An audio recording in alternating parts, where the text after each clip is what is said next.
right, a Trane RTUno coolie. Pop off these Schrader caps. Gonna put on my gauges.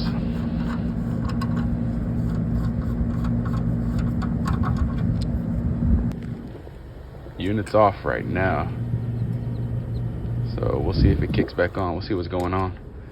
I'm gonna open up this electrical panel on the unit, just see what's going on inside. Also the blower housing, the panel door for that. Check out the blower, make sure everything's looking good in there.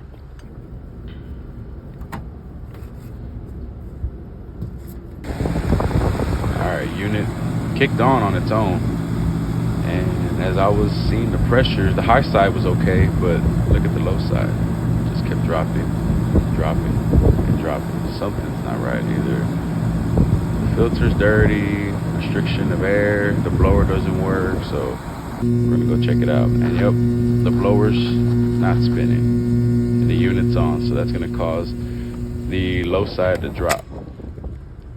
Kick it off, check the wiring for the blower, check that capacitor. So we're gonna check that capacitor first. Let's see what size. 12.5 microfarad. So as you can see, I'm getting a 10, which is weak, so we're gonna replace that for sure. So right now I just have on a new capacitor for now, because we're gonna test it. I got my leads on the main power to the blower. I have my amp clamp on it. We're gonna see if we get power to it. Power on. We're getting 210 to the blower.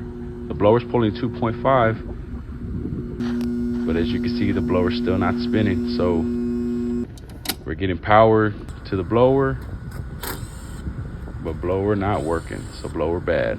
Got to take off the top so we can access the blower.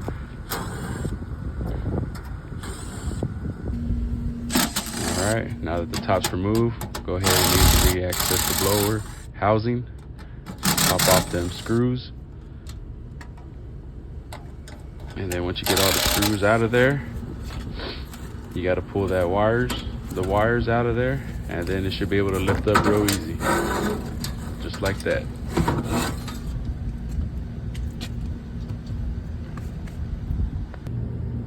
All right, take off these bolts for the blower bracket, 3/8 bit with my little impact.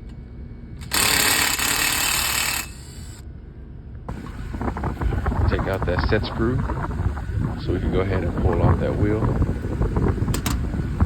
Get it off. There you go. Got to sand down that shaft a little bit so that blower wheel can come off a little bit more easier.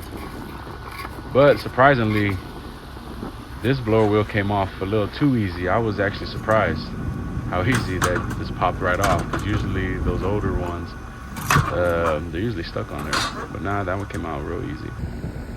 You can see this motor, it's been leaking oil. Yeah, definitely bad. And also when I would spin it, it was rough. Check out that blower wheel, real dusty. Let's go ahead and wash that off, because a dusty blower wheel could also cause air restriction as well. So we'll go ahead and clean off that blower wheel. But definitely need to order a new blower motor.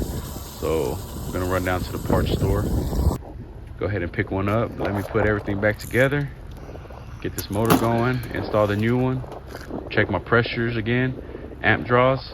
We should be good to go.